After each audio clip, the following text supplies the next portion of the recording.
Uh-oh. Ah, ah, ah.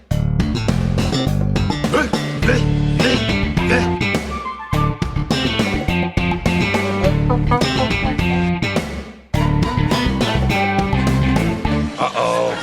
Does everybody know what time it is? Home and podcast time. That's right. Binford Tools is proud to present a home improvement podcast. My name is Adam Yola, my co-host Jordan. Hey Jordan, how's it going? Hey Adam, you sound friendly there, but I want to air some gripes on air right now. Man. All right, go ahead. Yeah. Let's hear You it. recently just basically called me fat through text message. So Oh no, you've been saving this? I've been brewing on this for the last couple days. Okay, here's what it came from a good place. Explain yourself. Let's hear it. Okay, I went to the Richard Karn thing over the summer at the Lug nuts? Midland. No, the Midland Loons, right? Oh, Loons. Yeah, you're right, Loons. Yeah, not the lug nuts, you Sorry, you dirty, rotten I'm so-and-so. I'm a bit of a nut myself, so. You're a Lansing guy through and through. No, I bought a shirt there that had, like, Wilson's face on it, and it was, like, a promo thing, and it just, like, wasn't long enough. It just didn't really fit very well, so I thought, I'll send this to my dear pal Jordan, because that's just kind of the kind of guy I am. And you sent me a T-shirt once. I like how you're reframing this. It's not how it came off at all. That's just kind of the kind of guy I am. So I was going to send you this shirt, and I was like, okay, let me find out what size Jordan is, because this shirt is a large, but it's short, and it's it could have passed off for a medium, possibly, is what you're saying. I mean, it looks like a medium to me and everything, but label. But don't, who am I to? I don't want to attack the clothing apparel industry. Yeah, be careful. I mean, don't even get me started on Hollister. Gave me a real complex when I was 14. So I was going to send you this shirt, and I reached out to find out what size you were, and you're trying to tell me that you're still a size small. And I'll say what I said in the text, that I've seen you in person a few times, and I've seen a lot of pictures, and you're not a big man, but you don't look like a small anymore. Oh man, and it hurt my feelings so much. It shouldn't hurt your feelings. I don't know. It made me feel like you were attacking my weight. No, I don't. Well, I don't think a grown man should be small. Should wear a size small. I think. Okay, so now you're attacking me in a different way. Your masculinity. Yeah. Okay. Good job, Adam. Okay, I started in a position where I wanted to send you a shirt, and now I'm coming off as the bad guy. Hey, look, these are hard enough times as it is. I don't want to make an enemy out of you. We don't have much time left in this podcast, so I apologize for that. It's okay. I won't send the shirt because you'd probably swim in it because you're so small. In Florida, I might literally swim in it. You never know. You could, yeah. It is interesting. We were talking a little bit about this through text, and I was saying how depending on, different manufacturers, small is different to different people, but every single shirt in my wardrobe is a small. The weird thing is I have two shirts that I got from a work retreat. They're both, I believe they're both smalls, or both mediums. I forget what it was, because there wasn't a small for me to get. Now, when you said this is interesting, for whom? Well, I think it's really weird. They're the same exact shirt, same exact size, but they fit completely differently. So much so that I can't really wear the other one. It looks ridiculous. So figure that out. Trying to wrap my head around it. Not able to get there, but I'm going to think about it a little bit more, and then I'll let you know. But yeah, shirt sizes, wild stuff. Wild stuff. We do have some animosity behind the scenes, but we're able to bring it together for home improvement, which is good. Yeah, hopefully. I mean, time will tell. Time will tell. You're in a new studio, so I guess that's more exciting news maybe for our listeners. Maybe none of this is exciting. I don't know. We use exciting very loosely on this podcast. People are stuck inside, so excitement kind of has changed. But in a new studio. I saw the camera or the window view. You graciously showed me that for a moment. It looked nice. It looked like a great place.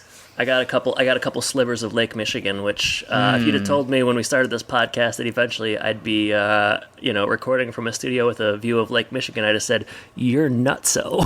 And when I say slivers, I mean slivers. But no, it's a nice place, and this is studio number 1, 2, 3, 4, 5. This will be the last place I record from, unless something unforeseen happens. Yeah, it happens monetarily or from a relationship status. I'm not looking for either one to happen. So this will be it. And I've decided that I only want to move one more time. and I want this next move to be my last move. So I have about 13 months to figure out where I want to spend the rest of my life because moving is too hard to keep doing every year. Yeah, that's pretty crazy. 5 times in a row. I remember in college doing it maybe like 3 times in a row, and that was plenty. So awful that I just re-upped with my roommates, even though I don't know if it was a good idea or not. Ryan Thornburg, new patron. Yeah, I was gonna say. Speaking of one of your roommates, this he's sponsoring this episode. One of your old roommates and one of my dear friends, Ryan Thornburg. $5 level on Patreon. So a gentleman and a scholar, we should say. Indeed, yeah. I'm gonna be in his wedding if it happens in July. So I will thank him there. But yeah, thank you, Ryan, for that. And is that gonna be? You're gonna break into like the best man speeches and stuff? And be like, wait a minute, I'm gonna let you finish, but. Yeah, I just want if I can get some home podcast. We'll be almost done at that point, so it'll be like we got a full catalog of episodes. It's great. We've interviewed all the cast.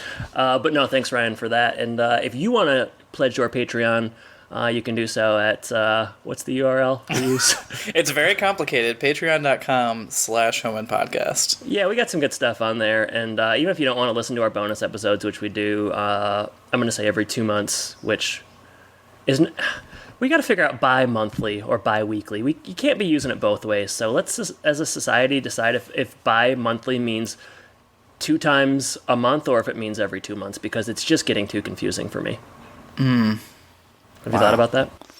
I haven't much. It's getting used both ways. Okay, but in any case, if you want to just give to the show, that helps us. I don't know, like hosting. You tell me website what it does, hosting, pay for different rental fees for those movies and all that kind of stuff. So pay for Jordan's small clothes.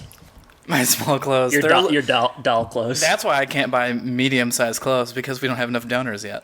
Well, isn't it true that clothes cost more depending on the size because it uses more fabric? That's how it worked for our basketball jerseys. That is weird. All right, but only for the double XL. That's it. It was one range for everything but the double XL. He's a double XL. All right, Jordan, got a little fun bit of opening banter. More fun than the 2 things we've talked about so far. Ryan Thornburg's our patron, so I wanted to step up for him and come up with kind of a fun opening topic. So, Jordan, coronavirus. We're all stuck in. What a great way! What a great way to end. Isn't that fun? Yeah, it's fun. The coronavirus. We're all stuck inside, social distancing. People are supposed to stay away from each other. You're encouraged to not go very many places, and if you do, don't get too close to people, and so on and so forth. So we're quarantining. We're staying inside, and if you're not, shame on you. You can just get out. I would say shame on you. But I wanted to talk about what we thought each cast member of Home Improvement would do during a quarantine, or how they would spend their time were they in this position that we are all in as a society.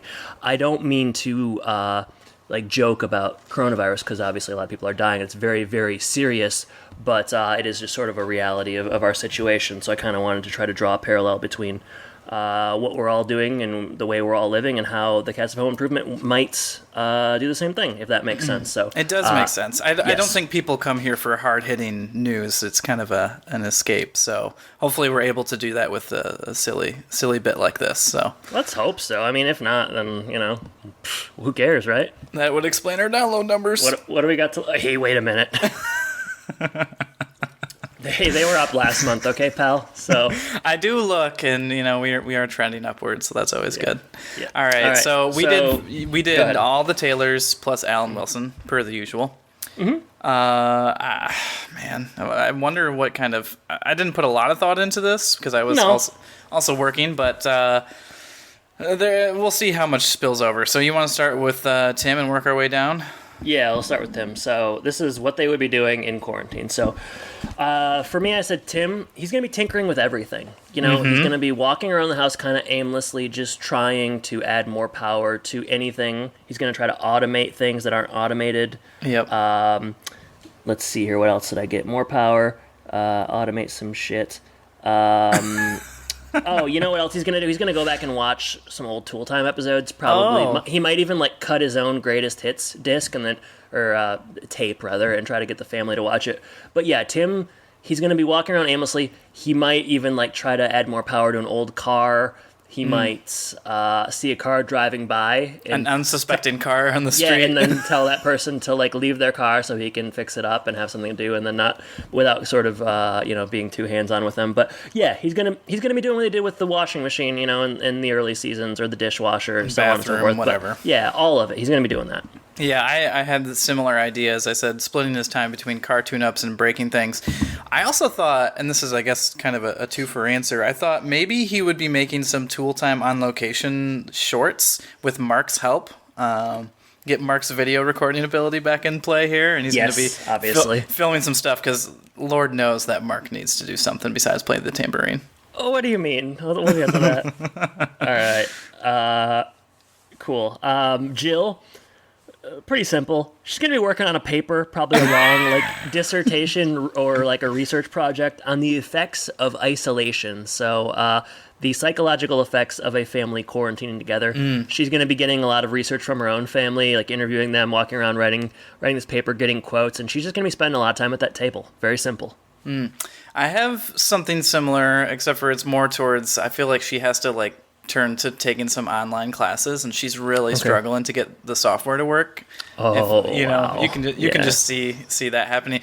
But I also thought, oh man, this is a great time to get up my own sort of business. So she's going to be trying to give virtual lessons, or virtual sessions, I should say, for counseling. And you know what? Wow. Lots of hijinks going on there, because I think you get a lot of weird people coming out of the woodwork, maybe. Is there the technology for that in 1998?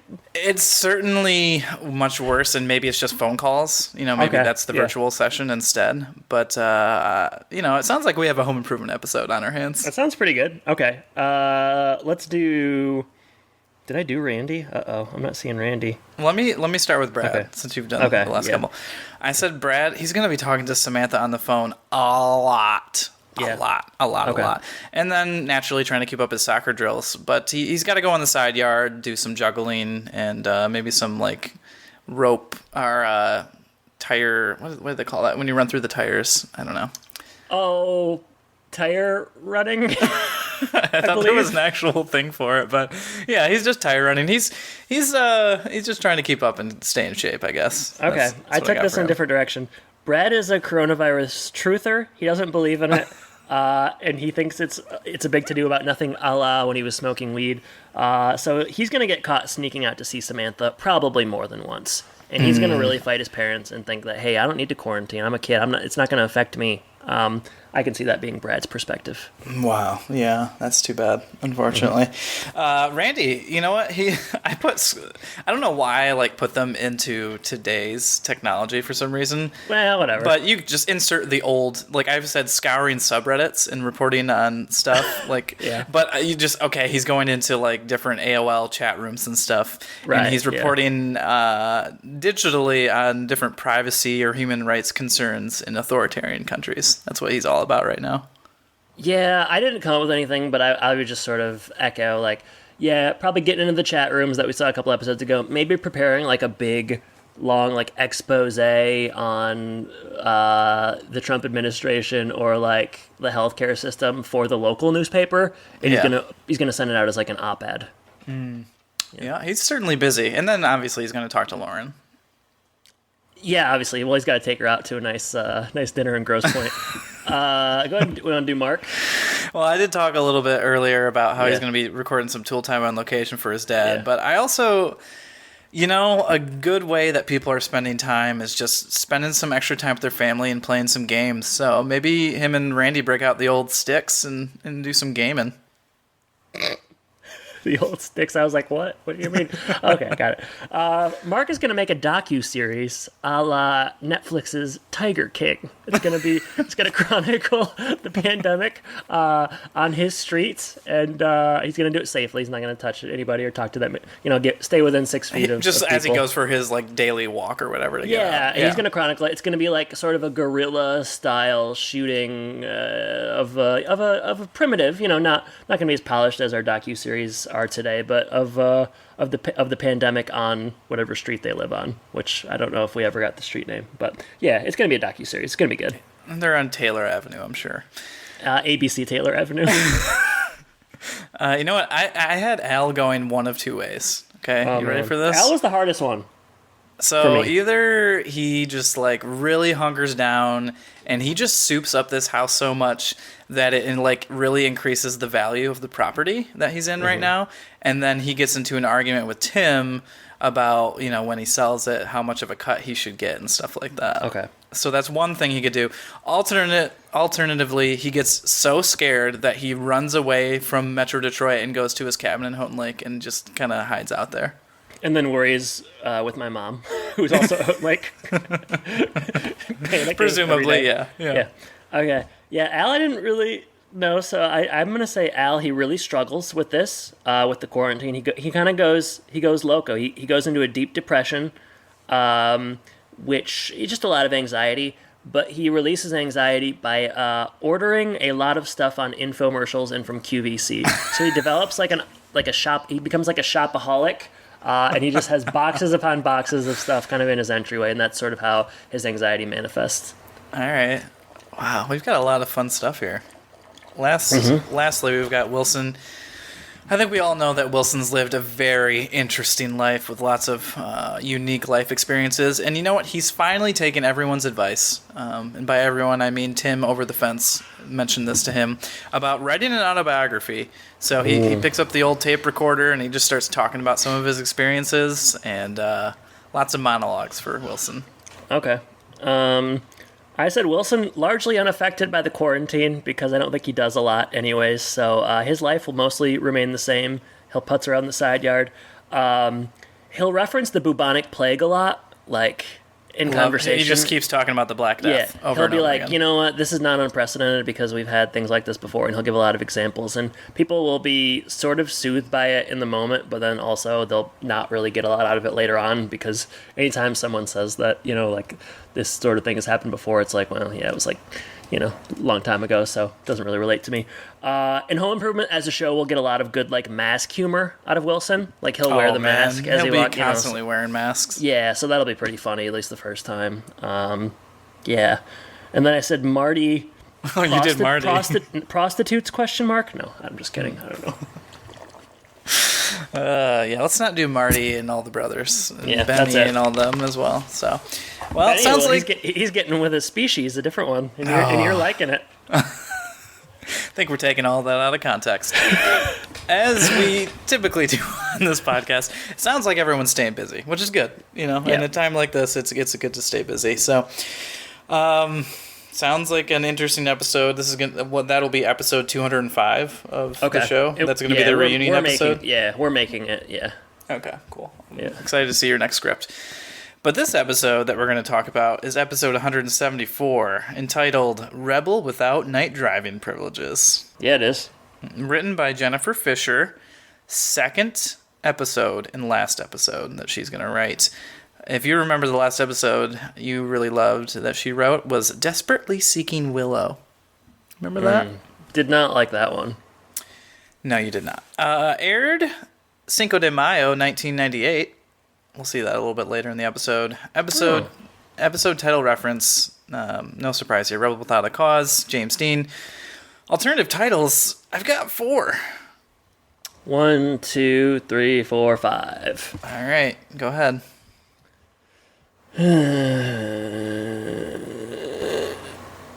What does it say? Here we are again, familiar territory. I'll start with this one. Gross. What's your point? Hey. What's the Hey. I don't know if there's anything really gross. Well, Mark is just in general gross, I guess. So Gross that works. point. I know, I know, but I was just thinking, was there a gross thing that happened in this episode? No. I'm more focusing on the point aspect. Yeah, what's your point? Let's All think right. about it a little bit more. Can we break it down? All right, my first one is the day music died. Okay, Mark. I was like, what? Buddy Holly? What happened? Was he in there?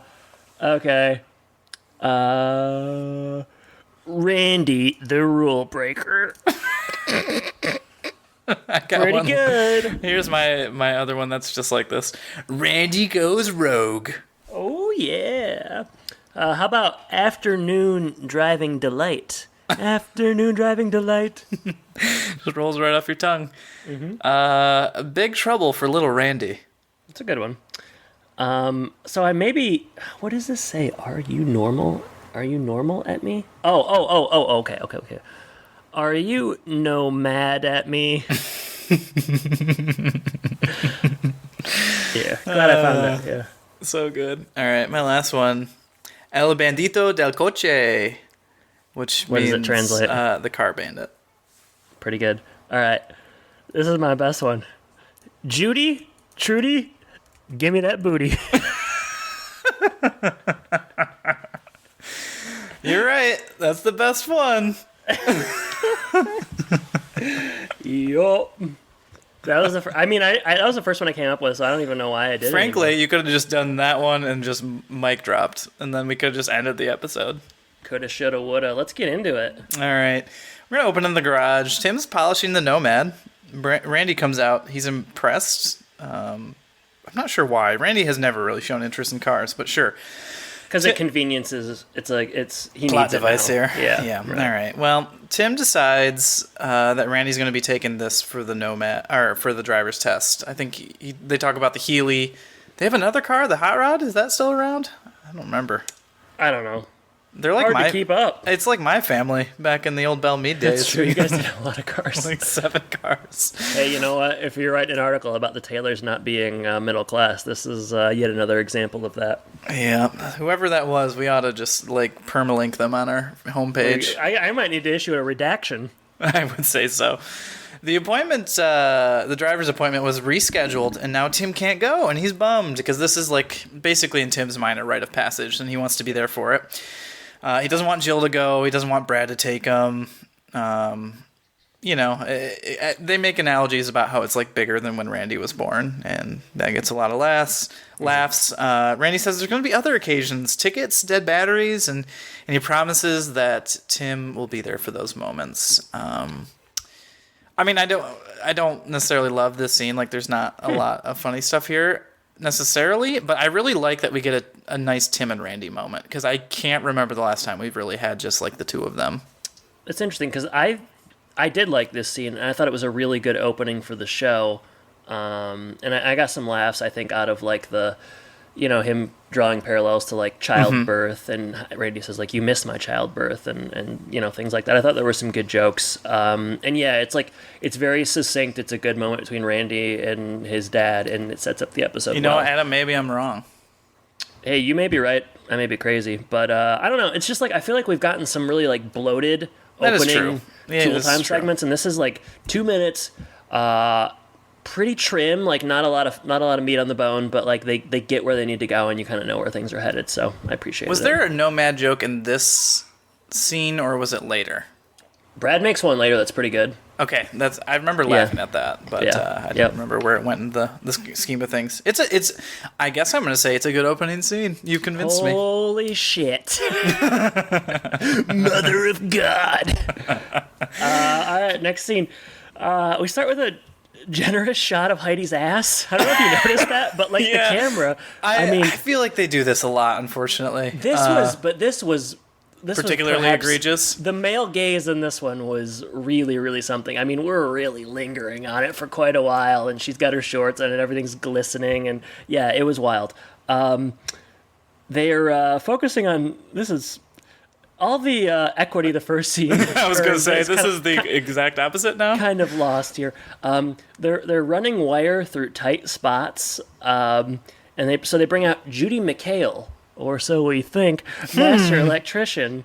And I was confused by this, and then the set, like the whatever payoff happens later, but because this is, I know this to be Trudy, who spoiler, Al does eventually marry, I believe. Hey, wait, don't say it.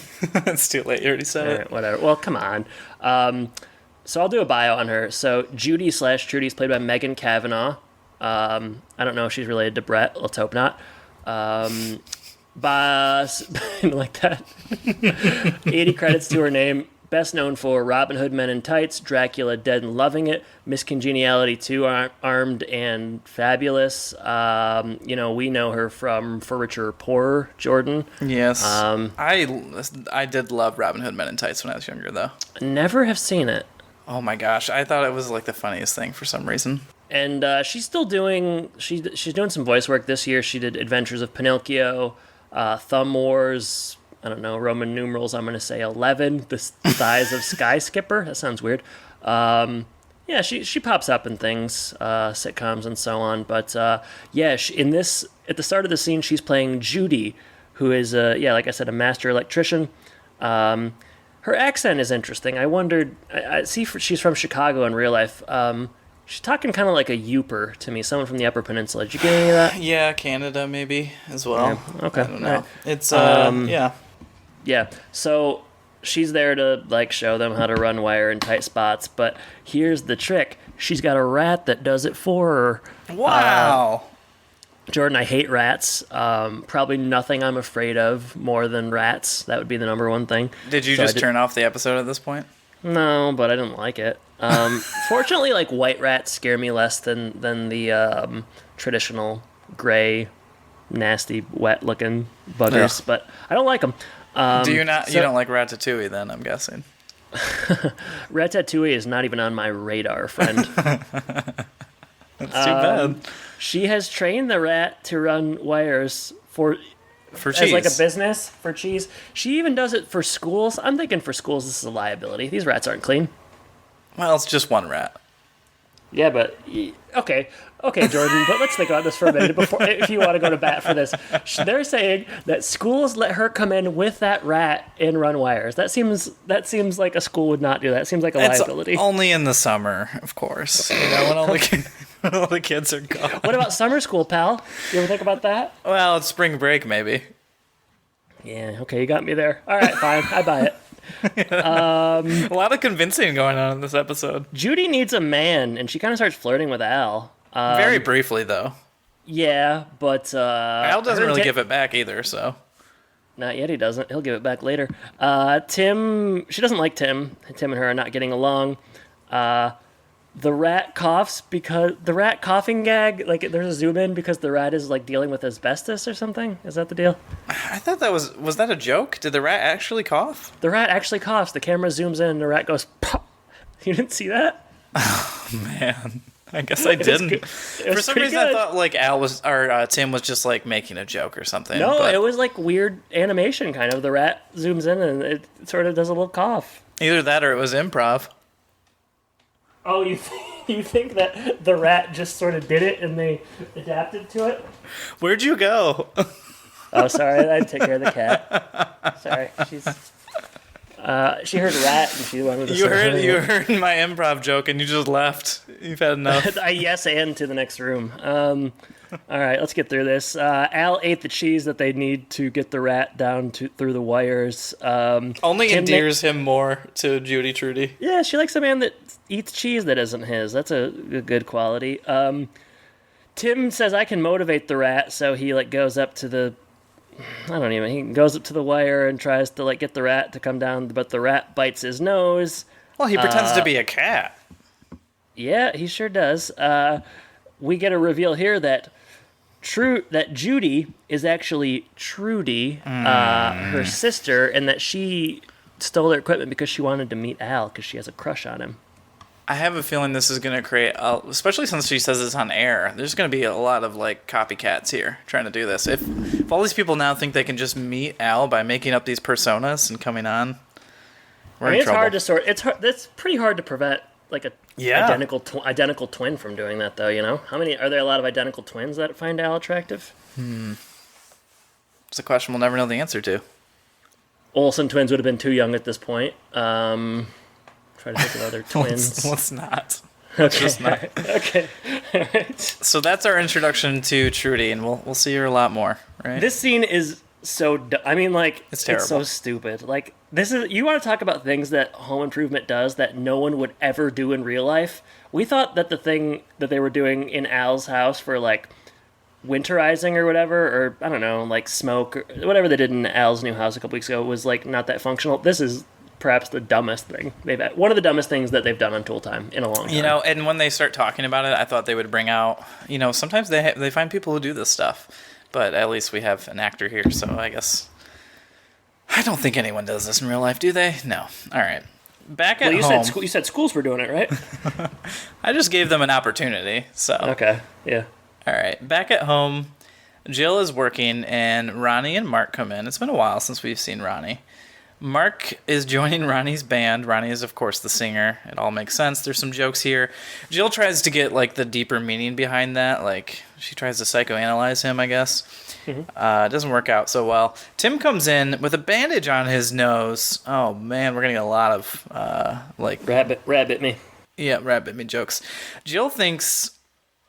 she's been thinking more and more about this driver's test with Randy and being able to drive and when he can drive. And she thinks he shouldn't be able to drive at night. She's armed with facts and laws and stats.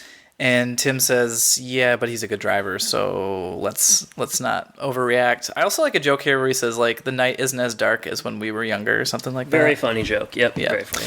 Yeah. Can't have different rules for different kids, he says. Remember, and then they talk about Brad and his Well, accident. Brad on Woodward, that was a nightmare.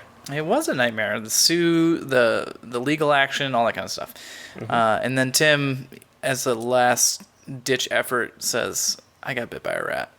To kind of confuse Jill. And I think it's so confusing that they have to go to a new scene. They do. They just sort of cut ahead. Jill mentions that there are laws in some states where kids can't drive at night. I feel as though when we got our license, we couldn't drive past midnight or something. Does that sound right to you? I feel like there was that type of rule, something like that. I don't remember exactly. Not very enforceable. That's the thing about those It's sort tough. of rules, where it's like, yeah, I mean, I think probably you're not supposed to. If my memory serves me, it was the thing where, like, from 16 to maybe 18, you weren't supposed to drive past midnight. But, like, you know, people were doing it. How you gonna? It's just hard to prevent. You're I gonna think. pull But over every car, that has. Yeah. I don't know. They probably have better things to do. But yeah, it was. In Davison, probably not. But still, yeah. Yeah, I do remember something like that, but I don't remember the details so much. Yeah. All right. Next scene, a little later on, we get a Chinatown joke. Love Chinatown, Jordan. I'm sure you haven't seen it. I don't even think you'd like it, but it's a good one. What else we got here? Cool joke about insuring. What does that mean? I don't know, man. I didn't write anything about insuring. Well, whatever. he says something. Okay. Yeah, Randy comes in and he's like, I got some bad news, Dad. And Tim's like, oh no, you didn't pass your driver's test? No, you got another teenage driver to insure. I was like, okay, that was lame. You do a great, 17-year-old JTT. I mean, that was a real lame joke. I was embarrassed for JTT there. But hey, if you ever want to come on home and podcast, let me know, Jonathan. He's too busy being a taco. Is that what he was? I don't remember. Astronaut, potentially. Astronaut. Running for SAG president, potentially. Randy's excited, though. He's going to take Lauren to dinner at Grosse Pointe tonight. But Jill says, hey, what? You can't, basically. I don't know. We go around and She around says with it this. just like that. It's like, hey, no. Tim says he needs to master daytime driving, and Jill throws out an arbitrary number of 30 days before he can drive at night, which I get it from Randy's perspective. Brad could drive at night immediately. You get your license, having this immediate kind of stipulation doesn't really seem very fair. And 30 days seems like an eternity probably at that point in his life. It does, yeah, for sure. So that's it for that scene. Yeah, and then, he does say he's, why should I pay for Brad's mistakes? And he then goes to Tim and says how could you let Mom talk you into this? And he says, I was bit by a rat. Kind of funny, maybe. Yeah. Until it outstays its welcome. Right now it's still welcome, unlike the rats. For real, yeah. Later, the phone rings and Jill answers for Mark. Mark's so stupid. Mark's getting more calls since he's joined the band, so she's pretty excited. Yeah. Randy comes in. He's, once you get on Randy's bad side, he really turns it on because he's just kind of annoying and mocking and upset and just rubbing everyone rubbing their face in it, I guess. He the whole burns episode. Mark pretty good, though. Yeah. He's Mark done that is a like lot. Mark gets burned so much in this show. Mark gets burned and then never has to come back, just like the ultimate loser. He never has anything good to say back. It's like the writers set him up for failure. For sure. Yeah, definitely. Yeah. Randy details his matinee date with Lauren, a bunch of like old people at the movies and dinner. And you know what? Randy, unlike you doing Randy does a great old man. Wait a minute.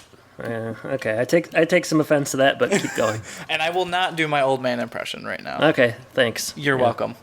Mark comes down. They have a place to. I don't understand this. They have a place to practice tonight at like 11, but it's a school night. And Jill eventually caves, and Randy just, throw another log on the fire for Randy, Less rules for Mark, more rules for Randy. I don't know. I guess. I don't know. I mean, like, they're driving Mark to this practice. If I were Tim and Jill, I'd say no, just because it sounds like a raw deal for them. They got to pick him up at like 11 on a weeknight. Yeah. Yeah, stupid. Randy grabs a key. Because Jill is going to take Mark to this practice right now. Says we're going to talk later. Randy grabs a key, and he's going to break the rules. This is the first time we've ever seen Randy break the rules. Let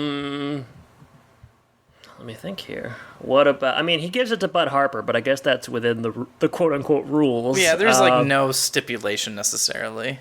Fair. Yeah, I guess you're right. A lot of eating by Brad in this episode as well. I don't know if we've said that yet, but every scene he's got... Brad is living his best life in this episode, I think. Seems to be having some fun, yeah.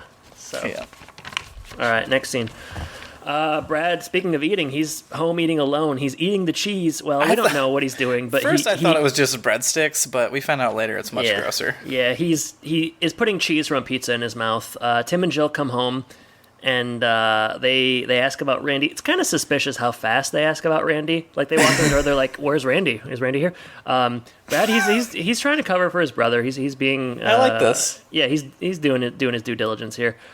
He's funny. He's very funny. Right? Yeah, I don't remember. I think this is where you get the nomad joke, where he's like, they're like, "Where's the nomad?" And he's like, "Well, man, it is a nomad. Maybe it just kind of went on its way." A joke that Brad no doubt would not, like, his character would no way be able to pull that off. For sure, yeah. That Brad that's not in his skill set, but this is the Hey Yo Brad we're talking about.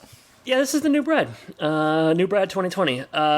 He's just funny. He's trying to cover. He says, "Don't go to the basement." I don't remember why exactly, but he's got a reason for that as well. And that's where Randy sleeps. He's not there.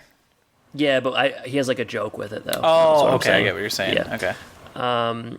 Eventually they find out that Randy's gone, and Jill says, "Hey, it's my fault. I realized that I was." Or Tim says to Jill, "It's your fault." Yeah, Tim puts it on Jill. And then we find out that they go and sit down to eat the pizza, and Brad ate all the cheese off of it, so it's just the dough. Well, and Jill wants to go to Grosse Pointe to like scour the town and look for Randy. Yeah, which is a terrible idea. So I'm glad that Tim was able to convince her. A la the nightclub scene from a couple episodes back. It's in the same writer of the same episode. So she loves those scenes. I was a little confused here. I thought Tim was going to look for Randy in Grosse Pointe Blank, but Grosse Pointe Blank. That's in Grosse Pointe. But I guess he's just going to pick up Mark, right? Yeah, he has to go pick up Mark. Okay, there's some good cell phone jokes here as well. It's like, this is next scene. Now we're on next scene. Oh, we are? Okay, I didn't delineate. Well, I'll keep going.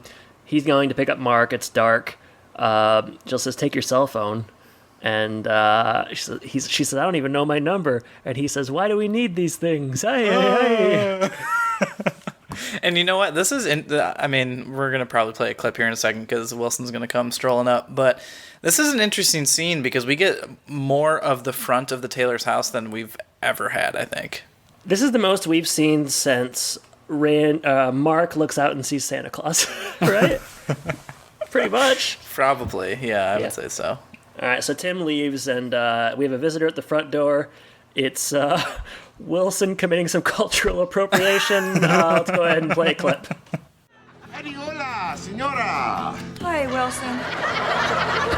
What are you doing?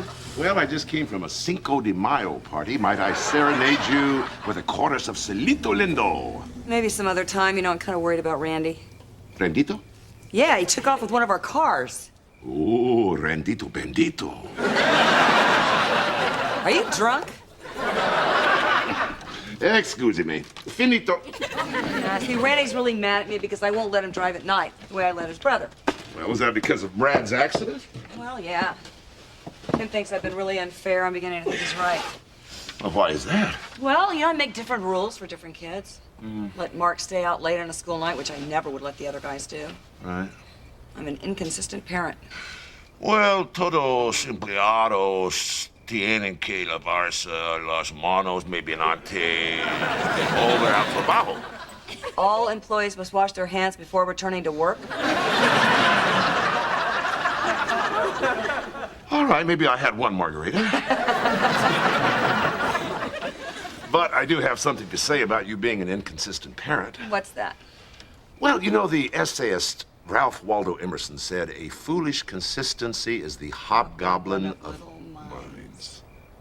You know, Randy and Brad and Mark, they're totally different kids. To give them one set of rules would be folly. So you're saying that I was right not to let Randy drive at night? No. I'm just saying you should treat each child according to his individual needs.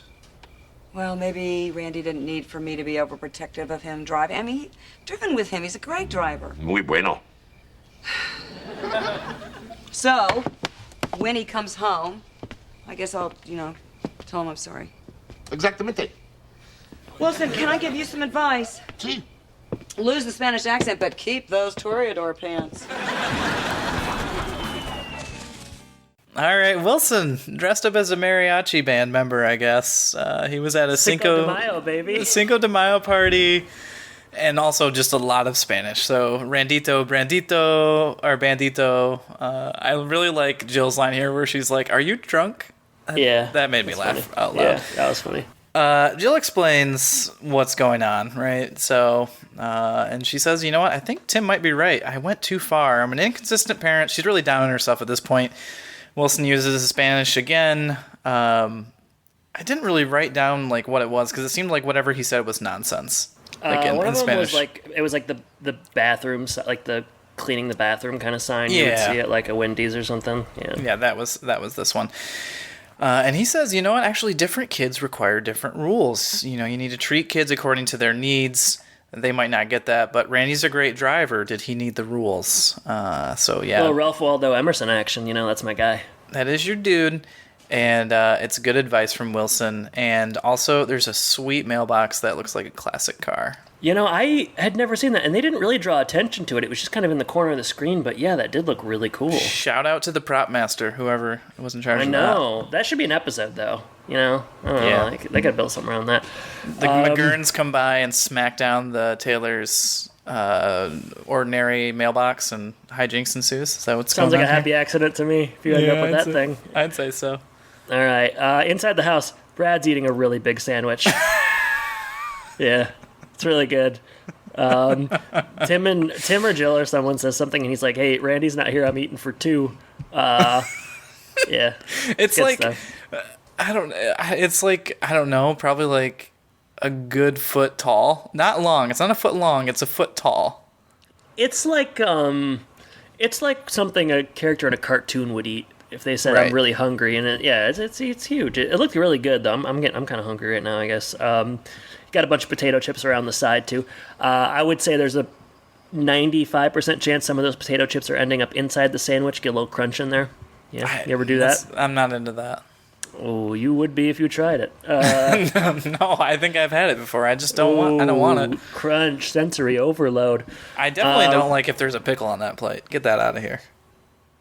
You've lived a life that has been pretty good, but it could have been so much better if you'd have just made some different choices. I've had pickles. They're disgusting. In general? I hate pickles. I hate them. They're so gross. Wow. You should be Okay. happy because if we ever go to lunch together, I'll give you my pickle. Thanks. So I'm guessing you don't go to Imlay City very often. Stay away from those pickle factories. I avoid it at all costs. Yeah, well, that's a good reason. All right, Randy comes home. He says, "Hey, I'm sorry." He's pretty blunt about the whole thing. He's like, "I'm sorry, but it just didn't seem fair." And then to his great surprise, Jill apologizes. Whoa. And they have a pretty good back and forth here. She acknowledges her faults throughout this kind of episode, and he says, I was wrong too, so on and so forth. Mark and Tim come in, and Mark's playing the tambourine. Terribly. The worst tambourine you've ever heard in your life. Tim is so sick of it too. And then I also like that Mark's kind of dancing around, shaking a little bit. Yeah, it doesn't help it. I mean, it helps the comedic moment, but it doesn't help the tambourine playing. Yeah, Tim's had it though. Tim comes in. He kind of tries to give it to Randy because he thinks that's what he's expected to do. But Jill says we've already cleared the air, and then we get a good joke where he like asked Randy if he got the good air from that specific spot. They talk about like a specific gas station and all this kind of stuff. It's good. Yeah, it's pretty funny. Yeah, and then Brad is doing the same thing Randy was doing throughout the episode. He's saying, "Hey, Randy got let off the hook. That's not fair." And and so we go around in circles. Final scene. Tim and Jill are doing some chores in the kitchen, and we hear Mark and the band jamming out in the garage. They go and inspect what's going on, and Mark is terrible. Ronnie's terrible. Everything's terrible. Mark and Ronnie do some vocals, of which they just say, like, yeah, over and over again. Yep, yeah. And then there's a joke here. I think they say, is it a Toy Story joke? Well, before that, I think they asked, like, what's the name of the song? And it's something sophisticated. It's the Happy Clown. Well, the Happy Clown instead of yeah. So very sophisticated.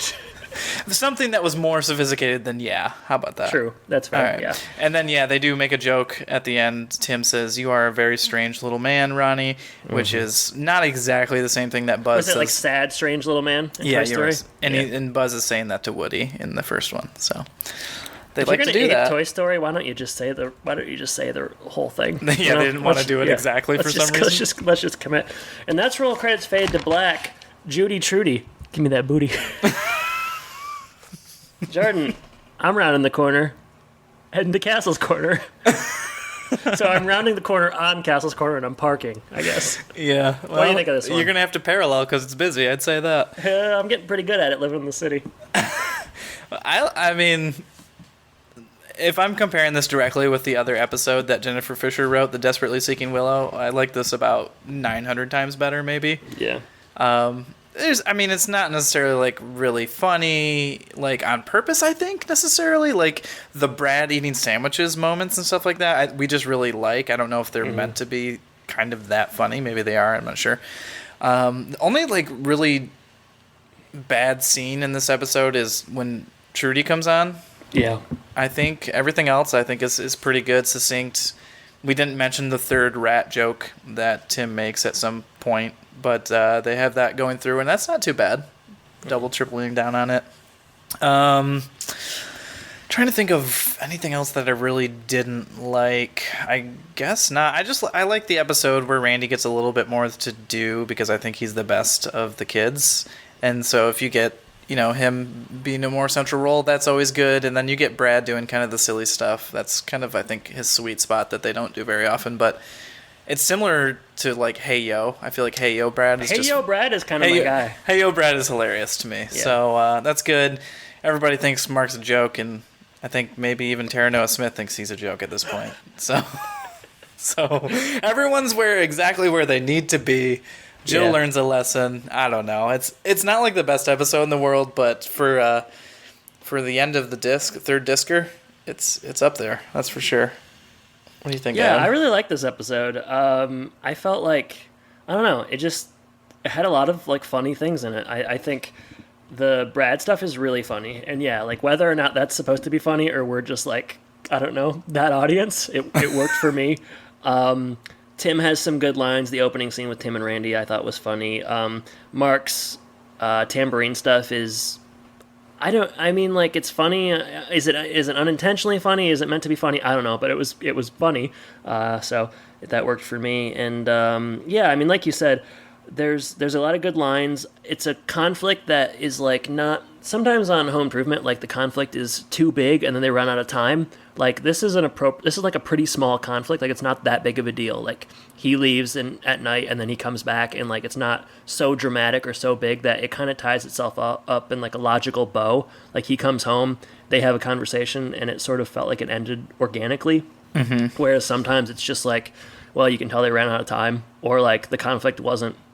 Or the opposite is true, where like the conflict isn't that big, and then they make it more dramatic than it needs to be. Whereas I thought this was just like really like a appropriate kind of 22-minute thing. The episode went really fast. I wasn't bored by it by any means. Sometimes that happens, like when we're watching these where it's like there's still 8 minutes left. Like good God.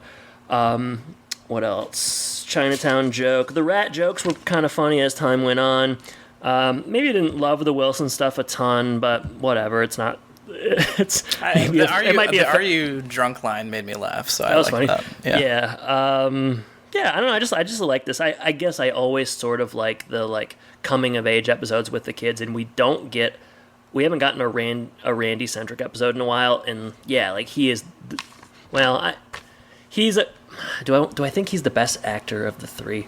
You know, I got some good ZTB takes as time has gone on, but He's better than I remember. I'll say that for sure. Yeah, and Jonathan Taylor Thomas is a really good comedic actor, and he's funny. So I like this one. Lowe's, yeah, I mean that Tool Time scene's really bad from the start of zooming into Heidi's rear to the rats and the flirting and cheese. It's not very good. So, but other than that, yeah, I did like this one. All right. Well, and it also inspired you to create just a really great alternative title. So, Doug and Judy Trudy, give me that booty. yeah, absolutely. Okay, yeah, we should. As far as I'm concerned, let's just put that on our episode title instead of the actual title. I mean, this episode is much better than the title. That's for sure. Absolutely. Rebel All right. without night driving privilege. I mean, come on. It's ridiculous. All right. So, social media wise, reach out to us on all the normal platforms: Facebook, Twitter, our website, all that good stuff. Again, Adam said, go to patreon.com/Home and Podcast. Join Ryan and just so many other Patreon people that are helping to support what we do monetarily. You can do so for as little as $1 a month. And with that, Adam, is there anything special going on Twitter? I got some stuff going on. First, I appeared on another show, Jordan. I'm not sure. Put it on Facebook. Oh, you did? Okay. Yeah, so I was on one of our buddies, our mutual friends, more so mine than yours, but he has a show. He calls it a podcast, but it's a video show. So it's a show on YouTube. It's called Valley of the Sun, My Quarter Life Crisis. I was on there last week talking about hobbies. So I talked about the podcast, talked about writing, improv, stuff like that. But a lot of home improvement, a lot of podcast play. So you can find that on YouTube, The Valley of the Sun. And did you watch it, Jordan? I'm guessing you didn't. I did watch it, actually. Oh, what'd you think? How was I? Oh, yeah, I thought you were great. I think we should do more of that if we ever had time. But it was great to see Sean, doing a little bit of the content creating. Mm-hmm. He's got a great backyard, and man, it looks beautiful out there. It certainly does. I may have slivers of Lake Michigan, but I think I'd trade it for a pool in Phoenix. Maybe not. I don't know. The interesting thing about that interview is that'll probably be the last podcast you ever did in your last space, before you moved. Wow. You're right. I did do that days before. But it was fun. It was good to talk to Sean. So if you're interested in that, check it out. It's only 20 minutes or something. So yeah, you cover a wide range of things. It's interesting. Yeah, he did good. Sure. He was a good interviewer. He mentioned me a lot, which was great. He did mention you a lot. I told him not to, but he still did it. So I don't know. Poll. Last week we got an X-Files parody, so I just straight up asked, "Are you a fan of the X-Files?" 39 total votes. 23.1% said no. 33.3% said never seen. 43.6% said yes. So that's a pretty good chunk, because usually when we ask about specific shows, if people like them, the answer is generally haven't seen or no. So about half saying yes is speaks to the X-Files. What else we got? Walked by a business. I've been taking a lot of walks because what else are you gonna do? And I walked by a business in my new neighborhood it's called ABC Courtish. It's like a name. And I said, any relation to ABC Taylor? But it...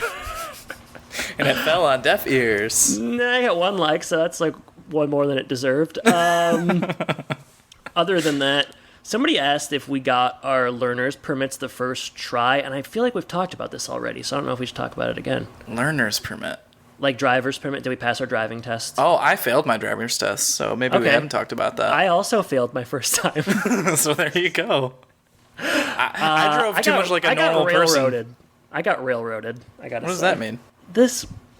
You got screwed over? Is that what you're saying? Yeah, it was a bad. Yeah, it was a bad. I actually did too. Okay. I actually did too. We should how long have we been going? This is, if we can keep it succinct, I guess. Okay, but go ahead. I do remember I took it the second time, the next weekend or whatever, and they were like, "How did you fail?" The same thing happened to me. Yeah, it was so short. Somebody had it out for us. I felt like I was like taking it out in Lapeer, and I took it out in Lapeer. Was it a woman that did yours? Yes. There's a lot of suspicious things going on here. Okay, like, I mean, I don't... Well, was she a little bit heavier? I don't remember very much beyond that, That's the only thing I honestly. remember. Okay. All right, well, it might have been the same person. That's the only, like, I think my only, like, remembrance of her is that she was a little bit heavy, and probably because I've spent so much time hating her over the years, I'm like, oh, God, yeah, she was awful, just, like, the worst person in the world. Each time you think about her, she gains 25 pounds. She's probably just, like, regular size. Yeah, I was, like, out in Lapeer, and I was driving, and she said, take a left, and it was, like, I don't know, like, I don't know, I got confused, and she said, take a left, and I put my turn signal on, and she was like, no, don't turn there.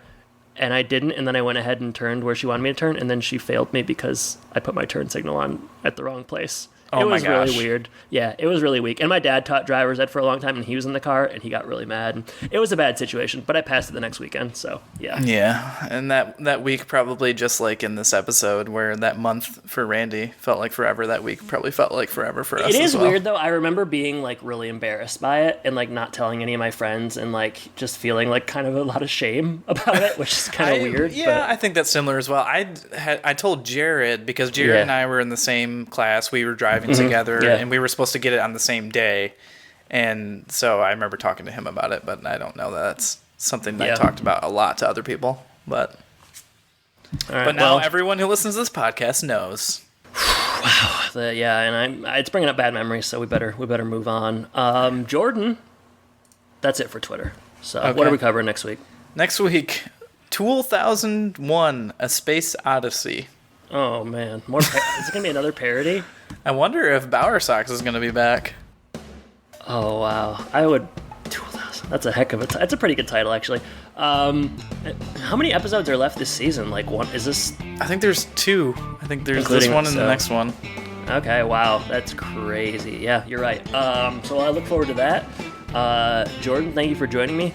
Listeners, thank you for listening, and I guess I should say, take care. Take care, everybody.